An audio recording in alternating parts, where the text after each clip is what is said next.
So pleased to be joined at the anchor desk by our friend Nick Tate. Nick is the Newsmax deputy health editor. And Nick, we very much appreciate the fact that you could join us here this morning. Tom Frieden, has he basically become the de facto Ebola czar? Well, he is. I mean, as the head of CDC, he's the guy who would be the one who would be directing policy and recommending to the president what we should be doing. And the announcement this week is that they're acknowledging that we have not done yet enough. And so they're looking at additional travel restrictions that may be coming and checking on people coming into airports in the U.S. Now, since August, the CDC has been checking folks as they've been leaving West Africa. Something like 36,000 people have left the outbreak zone since then. And now they're talking about placing things in protocols in U.S. airports to track people coming in for Ebola symptoms.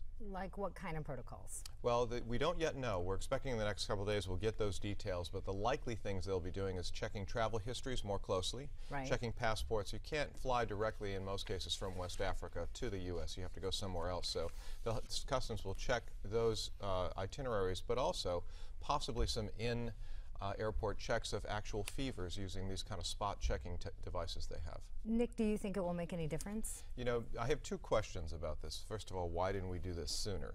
Why did we wait until we have now 14 cases outside of the West Africa outbreak zone to put these kinds of measures in place, number one? And number two, will they be effective? That's really the big question. To lower fever, all you really need to do is take a Motrin or an ibuprofen and you can escape those kinds of those checks. So the question is, will we really need to be doing more like restricting travel to and from West Africa and the U.S.? And I don't think that's a question we can answer yet. And we're approaching the cold season. That's right. So it's going to be very difficult to tell whether or not somebody has Cold a typical flu or if exactly, it's actually Ebola. Exactly right. It's likely to become a lot more complicated. I think the cases we've seen in the U.S., the 2 U.S. cases, as well as in Spain and other countries, are an indication we're going to see many more cases in the weeks ahead. Ooh, that's, well, I guess that's medical reality. And in terms of what is going on here right now, we've got, what, 2 Americans back from West Africa with this condition now. What have you heard about their current condition where they're hospitalized? Well, it sounds like the person in Dallas, Thomas Eric Duncan, who's the first case diagnosed in the U.S., is not doing too terribly well. He's on a ventilator today, we're hearing, and he's having kidney failure and possibly some liver problems too, which suggests that his organ systems are shutting down. The NBC freelance photographer in Nebraska appears to be doing better, and it appears to be at least stable at this point, but it's really touch and go. You know, this virus kills between 50 and 60% of people that it affects, and so the next couple of days will be critical for both of these guys. What about the people they had contact with? Well, because I know we're saying right now, we said in the news update, they could be showing symptoms anytime. That's right. I mean, this is really the big picture. If you think about the hundreds of people that had contact or were involved in the Dallas case alone, hospital workers, doctors, neighbors, family, friends, those folks all became the focus of the attention and are now being tracked.